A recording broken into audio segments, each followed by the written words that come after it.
मध्य प्रदेश राजस्व अधिकारी कनिष्ठ प्रशासनिक सेवा संघ जिला इकाई इंदौर संवर्ग का न्यायिक और गैर न्यायिक में विभाजन के विरोध में संवर्ग का लोकतांत्रिक स्वरूप में विरोध प्रदर्शन एक महत्वपूर्ण मुद्दा है जिसमें कई पहलुओं पर विचार करना आवश्यक है।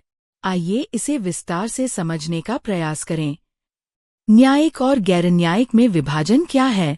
न्यायिक और गैर न्यायिक में विभाजन का अर्थ है राजस्व अधिकारियों की भूमिकाओं को दो श्रेणियों में विभाजित करना। एक, न्यायिक। इसमें राजस्व अधिकारियों की न्यायिक शक्तियों का उपयोग करना शामिल है, जैसे कि विवादों का निपटारा करना और न्यायिक निर्णय देना। दो, गैर न्यायिक।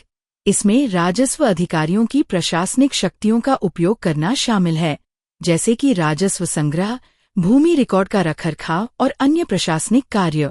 विरोध क्यों?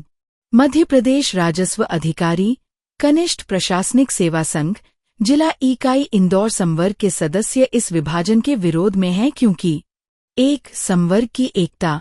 वे अपनी एकता और संवर्ग की अखंडता को बनाए रखना चाहते हैं। दो, कार्य की जटिलता। राजस्व अधिकारियों के कार्य में न्यायिक और गैर न्यायिक पहलुओं का मिश्रण होता है और विभाजन से कार्य की जटिलता बढ़ सकती है। तीन, प्रशासनिक चुनौतियां। विभाजन से प्रशासनिक चुनौतियां उत्पन्न हो सकती हैं, जैसे कि दोहरी व्यवस्था का प्रबंधन करना और संसाधनों का आवंटन। लोकतांत्रिक स्वरूप में विरोध प्रदर्शन। संवर्ग के सदस्य लोकतांत्रिक स्वरूप में विरोध प्रदर्शन कर रहे हैं, जिसमें एक, शांतिपूर्ण प्रदर्शन। वे शांतिपूर्ण तरीके से अपने विरोध को व्यक्त कर रहे हैं। दो, ज्ञापन और पत्र। वे ज्ञापन और पत्र के माध्यम से अपनी मांगों को सरकार तक पहुंचा रहे हैं। तीन, एकजुटता।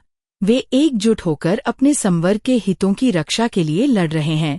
निष्कर्ष: मध्य प्रदेश राजस्व अधिकारी कनिष्ठ प्रशासनिक सेवा संघ जिला इकाई इंदौर संवर्ग का न्यायिक और गैर न्यायिक में विभाजन के विरोध में संवर्ग का लोकतांत्रिक स्वरूप में विरोध प्रदर्शन एक महत्वपूर्ण मुद्दा है, जिसमें संवर्ग के सदस्य अपनी एकता और हितों की रक्षा के लिए लड़ रहे हैं। यह देखना महत्वपूर्ण होगा कि सरकार इस मुद्दे पर कैसे प्रतिक्रिया करती है और संवर्ग के सदस्यों की मांगों को कैसे सुना जाता है। पूरे मध्य प्रदेश में संवर्ग को दो भागों में बांटने की योजना जारी की गई है, जिसमें लगभग 500 तहसीलदार, नायब तहसीलदार, एएसआर और एएसआरओं को गैर न्यायिक कामों में लगाया जा रहा है, उनके मूल राजस्व का व्रत करके। उसके विरोध में ये विरोध है और इसमें कोई हड़ताल पर नहीं है, कोई सामूहिक अवकाश पर नहीं है, सभी उपस्थित हैं। आपदा वाले कार्यों को हम करेंगे, आपदा प्रबंधन वाले, बाकी अन्य कार्यों से अपने सांकेतिक विरोध प्रदर्शित करते हुए हम लोग व्रत हैं। सर, आपने चाबी भी जमा कर? हाँ, सभी गाड़ियां हमने सरेंडर कर दी हैं।